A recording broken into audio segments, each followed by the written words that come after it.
Hello friends, आज हम बात करेंगे टप्लेट जूनियर सिरप। इसमें टप्टोलाइन सल्फेट 1.25 mg, एम्ब्रोसिन हाइड्रोक्लोराइड 15 mg, टुस्सोपेनिट 50 mg होता है। यूज की बात करें तो बच्चों में ढीली खांसी या बलगम वाली खांसी में डॉक्टर प्रिस्क्राइब करते हैं।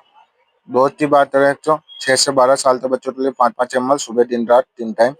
12 से 18 साल तक बच्चों के लिए 7.5 ml सुबह दिन रात 3 टाइम। हमारे द्वारा इन्फॉर्मेशन अच्छी लगी तो हमारे चैनल को लाइक एंड सब्सक्राइब करें। जय हिंद।